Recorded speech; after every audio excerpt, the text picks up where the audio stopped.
4,000 Chinese laborers hand-cut 15 railroad tunnels through the Sierra Nevada granite between 1865 and 1869. The workers were primarily Cantonese-speaking immigrants from Guangdong province in southern China. They were recruited through the Sisay Yup, Sam Yup, and Yongwo labor agencies in San Francisco. The Summit Tunnel at Donner Pass was the largest single bore at 1,659 feet through solid granite. It took 17 months. The 1866 to 1867 winter brought 44 feet of snowfall and killed approximately 200 Chinese workers in avalanches. The tunnels are still in the granite. Last month, this channel published a video about the Transcontinental Railroad. The video focused on the engineering achievements of the Central Pacific Railroad and the Union Pacific Railroad as they raced to meet at Promontory Summit, Utah in May 1869. Within 24 hours of publication, viewers in the comments flagged a specific concern. The video had not given adequate weight to the Chinese laborers who did the actual physical work of cutting the Central Pacific route through the Sierra Nevada. One viewer wrote, "The Chinese were the workforce. Please do a better job of research." The viewer was correct. Today we walk through the specific labor story of those Chinese workers and the 15 tunnels they cut through Sierra Nevada granite. The Central Pacific Railroad was the western half of the Transcontinental Railroad. It was chartered in 1861 to build a rail line from Sacramento, California east across the Sierra Nevada and the Great Basin to meet the Union Pacific Railroad coming west from Omaha, Nebraska. Construction began in Sacramento in January 1863. The first 60 miles of the route, running east from Sacramento across the flat Central Valley, were completed by 1864. Then the railroad reached the foothills of the Sierra Nevada, and the engineering challenges became extreme. The Sierra Nevada is a granite mountain range, 600 miles long, rising to elevations over 14,000 feet, with the Donner Pass route over the mountains at approximately 7,000 feet of elevation. To cross the Sierra Nevada by rail required boring 15 separate tunnels through solid granite ridges, building extensive snowsheds to protect the tracks from winter avalanches, and grading the railbed across slopes that approached the maximum allowable rail grade of 2%. Charles Crocker was the construction superintendent of the Central Pacific. Crocker was one of the 4 major investors who funded the Central Pacific, along with Leland Stanford, Collis P. Huntington, and Mark Hopkins. Crocker had personally taken responsibility for managing the construction labor force. By 1864, the Central Pacific was struggling to find adequate labor. American-born workers preferred the higher-paying gold mining work in the Sierra foothills to the difficult railroad labor at the high elevations. European immigrant workers were available in limited numbers but commanded relatively high wages. Crocker proposed to his fellow investors that the railroad recruit Chinese laborers from the existing Chinese-American community in San Francisco. The proposal was initially controversial. Stanford and the other investors had reservations about whether Chinese workers could handle the heavy physical labor of railroad construction. Crocker argued that the Chinese workers had built the Great Wall of China, which was a sufficient engineering proof of their capability. The investors approved the experiment. If you appreciate the depth of these American industrial heritage stories and want to support more of them, join at the Boss tier for early access and members-only polls, or Final Boss for member shoutouts and members-only videos. The link is in the description below. Now we walk through the recruitment system that brought 4,000 Chinese workers to the Sierra Nevada construction sites. The Chinese-American community in San Francisco in the 1860s was organized through what were called the 6 companies. The 6 companies were Chinese fraternal organizations that served the immigrant community in San Francisco, providing housing assistance, employment placement, legal advocacy, and social welfare. The major 6 companies were the Sam Yup Company, the Say Yup Company, the Yeyongwo Company, the Hopwo Company, the Yanwo Company, and the Ningyong Company. Each company drew membership from a specific region of Guangdong province in southern China, with the Si Yup primarily from the Siyi, or 4 counties region around Taishan, the Sam Yup primarily from the 3 counties region around Guangzhou, and so on. The Central Pacific Railroad contracted with the 6 companies to recruit Chinese workers for the railroad construction. The labor contracts paid the railroad a fixed price per worker per month. The 6 companies handled the recruitment in Guangdong, the transportation of workers from China to San Francisco, the housing and feeding of workers in San Francisco between assignments, and the placement of workers in specific railroad construction crews. The Chinese workers traveled from Guangdong province to San Francisco by sailing ship across the Pacific Ocean, a voyage that typically took 6 to 10 weeks. The workers were primarily young men in their late teens and 20s, with most having some agricultural labor experience, but limited heavy construction experience. The contracts paid the workers approximately $30 per month in 1865 dollars, equivalent to about $600 per month today. The wage was substantially lower than the wages paid to white American workers doing equivalent labor on the same railroad. The wage differential was justified by the Central Pacific and the six companies on the grounds that the Chinese workers received housing, food, and equipment provided by the railroad, while the white workers were paid higher wages but had to provide their own housing and food. The actual economics favored the railroad significantly. The Central Pacific paid roughly $40 per Chinese worker per month, including housing and food, versus $60 to $70 per white worker per month for wages alone. The recruitment process in Guangdong province had its own particular characteristics that shaped which Chinese workers ended up on the railroad. The labor brokers operating in Guangzhou and Hong Kong primarily recruited from the Pearl River Delta region, which had been suffering through severe economic disruption from the Taiping Rebellion of 1850 through 1864, and from the subsequent Red Turban Rebellion of 1854 through 1864. Both rebellions had devastated rural agriculture in Guangdong province, leaving large numbers of young men without economic prospects in their home villages. The labor recruitment for American railroad work offered these displaced workers a way to earn cash income that could support family in China during the agricultural recovery period. The standard recruitment contract paid a portion of the workers' monthly wages directly to family in Guangdong through a remittance system operated by the labor agencies in San Francisco. The remittance system that sent worker earnings back to China was a particularly important institution for the Chinese-American railroad workforce. The six companies in San Francisco operated a banking and remittance network that allowed Chinese workers in the United States to send money back to their home villages in Guangdong province. The remittance system worked through a network of Chinese-American merchants in San Francisco who maintained correspondent banking relationships with merchant houses in Hong Kong, Guangzhou, and the Pearl River Delta region. A worker on the Sierra Nevada Railroad construction could deposit money with the Say Yup Company in San Francisco, and within 60 to 90 days, the equivalent amount in Chinese currency would be available to the worker's family in Guangdong. The total remittance volume from American Chinese-American workers to China during the 1860s through the 1870s probably exceeded $10 million in 19th century currency, equivalent to approximately $300 million today. I have written the full story of this down. The Erie Canal, Volume 1, The Men Nobody Wrote a Book About. Every worker in it came from the real payroll records. If you want it, the link is in the description, or scan the code on screen. Now, back to the work. The food provisioning system in the Chinese railroad construction camps was substantially better than the food provisioning in the white worker camps, and this difference contributed to the higher productivity of the Chinese workers. The Chinese camps maintained their own cookhouses, with Chinese cooks preparing traditional Chinese food including rice, vegetables, dried fish, tea, and occasional meat. The food was supplied by a network of Chinese merchants in Sacramento and San Francisco who shipped Chinese ingredients to the railroad camps by mule train. The traditional Chinese diet was nutritionally more balanced than the typical American railroad worker diet of beans, salt pork, sourdough bread, and coffee.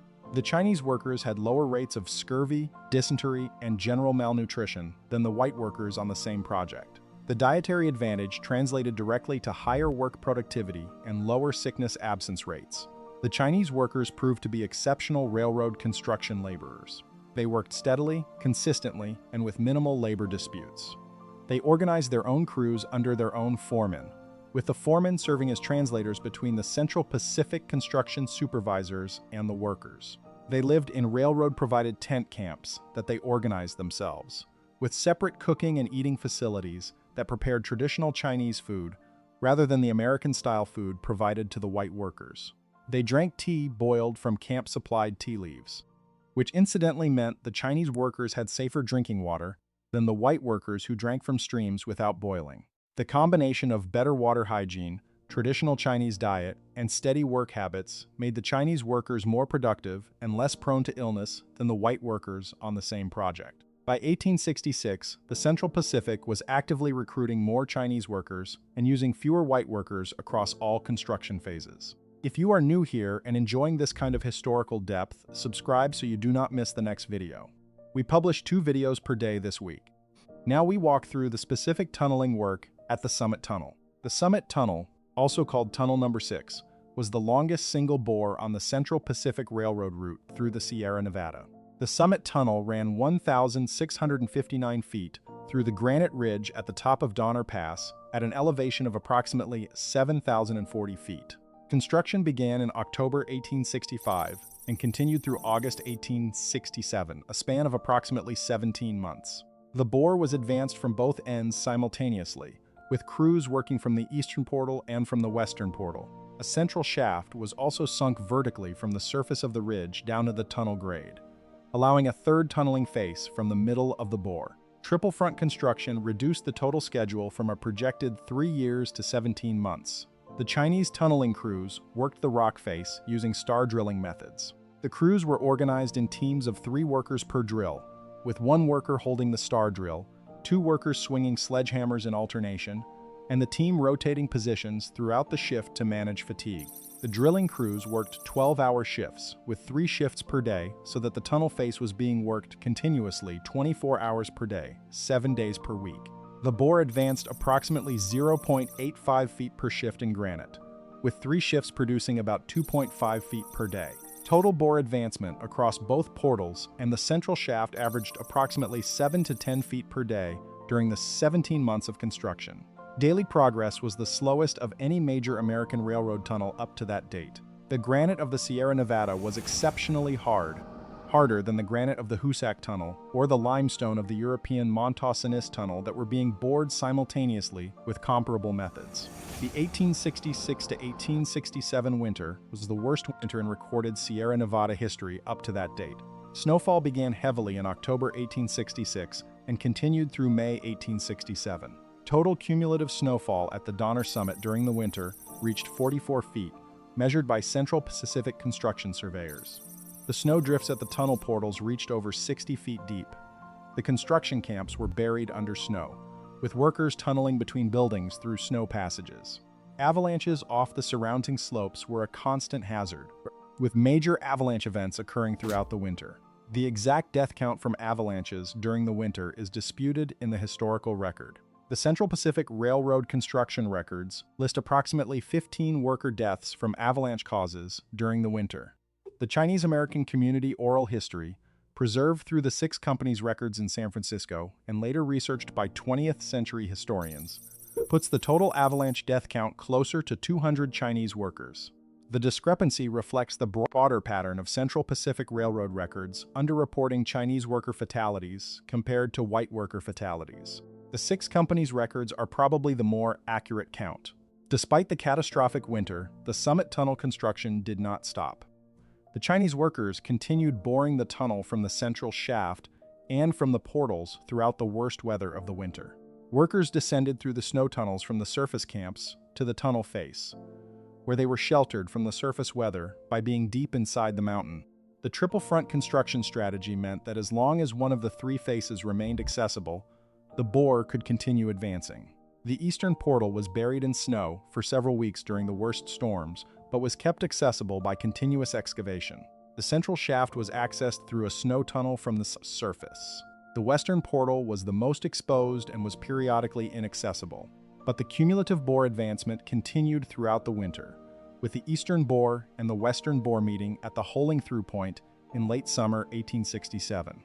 The Summit Tunnel holing through occurred on August 30th, 1867.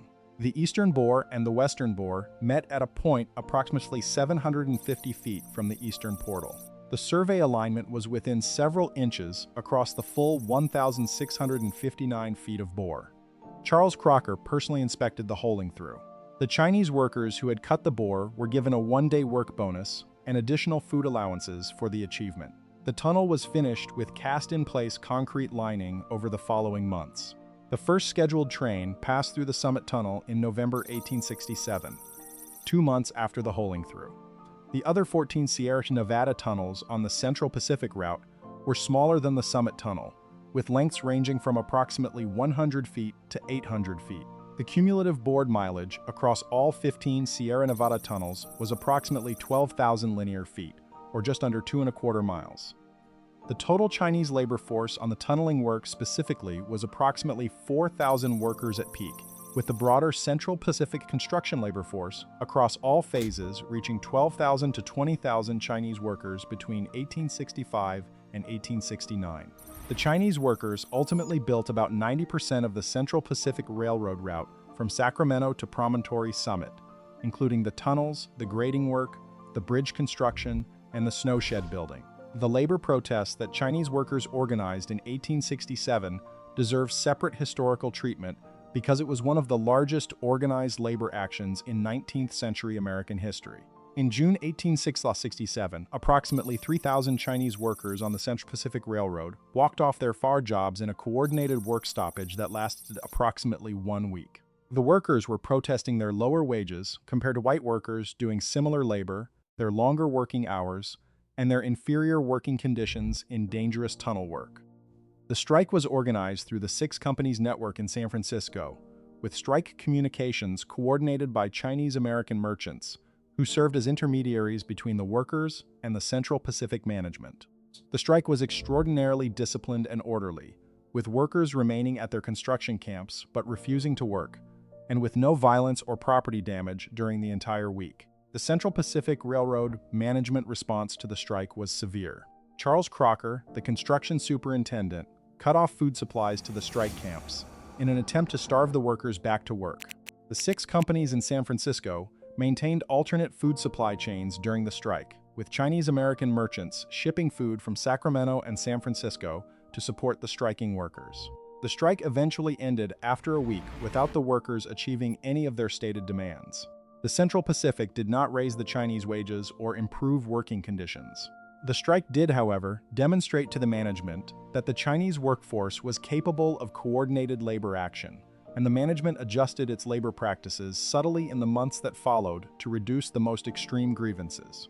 The strike is documented in the Central Pacific Railroad records and in the 6 companies' historical archives.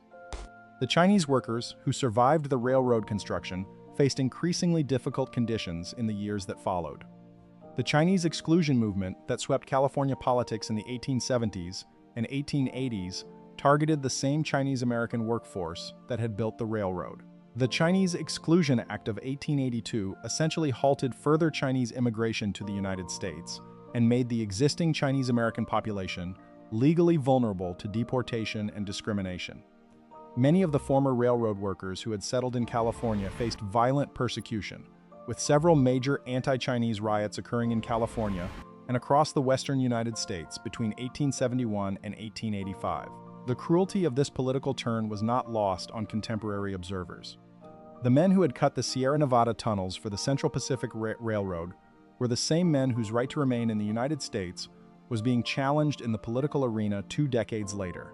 The Central Pacific Railroad completed its portion of the Transcontinental Railroad on May 10, 1869, when the Central Pacific and Union Pacific construction crews met at Promontory Summit, Utah. The Golden Spike ceremony at Promontory commemorated the meeting. The ceremony was attended by hundreds of dignitaries, including Leland Stanford, who personally drove the ceremonial Golden Spike. The ceremony photograph shows approximately 30 people standing around the locomotive at the meeting point. There are no Chinese workers visible in the official photograph. The Chinese workers who had built 90% of the western half of the railroad were not included in the official ceremony or the commemorative documentation. This exclusion was a deliberate decision by the Central Pacific management and was widely criticized at the time by some observers, including the chief engineer Samuel Scary Montague, who privately complained about the omission. The Summit Tunnel construction operations during the catastrophic 1866-67 winter included specific incidents that have been preserved in oral history and partial written records. The Donner Pass area is named for the Donner Party, the group of California-bound emigrants who became stranded in the Sierra Nevada in 1846 and 47 and resorted to cannibalism to survive. The historical resonance was not lost on the 1867 workers, who were building a railroad through the same mountain pass where the Donner Party had perished 20 years earlier. The Chinese workers in the tunnel construction camps were exposed to weather conditions similar to those that had killed the Donner Party. The difference was that the railroad workers had supply chains supporting them through the winter, including supply trains that delivered food, fuel, and additional workers to the construction camps even during the worst storm periods. The Central Pacific Railroad's snow removal operations during the 1866-67 winter were unprecedented in American railroad history. The railroad operated dedicated snow plowing trains specifically to keep the construction supply lines open through the winter. The snow plows were heavy wooden wedges mounted on locomotive frames, designed to push snow off the tracks at speeds up to 20 miles per hour. The snow plowing operations ran continuously throughout the worst storm periods, with multiple locomotives pushing snow off the tracks in relay teams. The cumulative cost of the snow removal operations during the catastrophic winter exceeded $800,000 in 1866 dollars, equivalent to roughly $25 million today. The investment was justified because the alternative was suspending construction for 6 months and missing the contractual deadline for completing the Transcontinental Railroad. The snow sheds that were built along the Sierra Nevada route in 1867 and 1868 deserve separate description because they were one of the largest single timber engineering projects of 19th century America. The snow sheds were continuous timber-framed enclosures that covered approximately 40 miles of railroad track through the highest elevation sections of the Sierra Nevada. The sheds were designed to keep snow off the track and to prevent winter avalanches from blocking train operations. The total timber used in the snow sheds exceeded 100 million board feet of lumber, primarily Douglas fir and western red cedar shipped from Pacific Northwest forests. Construction took approximately 2 years using crews of about 1,000 workers at peak. The original snow sheds operated continuously from 1869 through the 1920s, when most of them were gradually replaced with concrete snow tunnels or rerouted track alignments. A few sections of original timber snow sheds survive today as historical preservation sites. The Chinese workers continued working on the Central Pacific Railroad and its various branch lines through the 1870s. Many of them eventually settled in California, founding Chinese-American communities across the state. Many returned to Guangdong Province after several years of railroad work, taking their earnings home to support family in China. A substantial minority died on the railroad work, either from accidents during construction or from disease in the construction camps. The Chinese Exclusion movement that swept California politics in the 1870s and culminated in the Chinese Exclusion Act of 1882 targeted the same Chinese-American workforce that had built the railroad. The cruelty of that political turn was not lost on contemporary observers. The men who had cut the Sierra Nevada tunnels were the same men whose right to immigrate to the United States was being legislated away 2 decades later. Anyone who has seen the masonry on a 150-year-old tunnel portal knows this. The Sierra Nevada tunnels are not just engineering. They are a memorial to 4,000 Chinese workers who came to California from Guangdong Province between 1865 and 1869, cut the railroad through the mountains by hand, and were largely written out of the official historical record. The tunnels they cut are still in the granite. The Summit Tunnel is preserved as a historic civil engineering landmark. The names of most of the Chinese workers are lost. The 6 companies' records preserve some of the names. The Catholic and Christian mission records of the Chinese-American community in San Francisco preserve others. Many remain anonymous. The Stanford University Chinese Railroad Workers in North America project, established in 2012 under the direction of historian Gordon Chang, has been compiling the surviving historical records of the Chinese railroad workforce since its founding. The project has identified approximately 10,000 individual Chinese workers by name from a combination of Central Pacific payroll records, 6 companies' membership rolls, Catholic mission registers, and Chinese-American community oral histories preserved by descendants. The project continues to identify additional workers as new sources are located. The work is essentially archaeological, recovering identities that were never properly recorded in the original Central Pacific records, and that have been largely lost to subsequent historical writing. If this is the kind of history you want kept, the book is the place it lives. The Erie Canal, Volume 1. Link in the description, or scan the code. Thank you for sitting with these men. Before we close, if this kind of pre-modern engineering story is what you came for, the final boss tier at $9.99 gets you members-only videos plus your name in upcoming uploads. Boss tier at $4.99 for early access. Link in the description.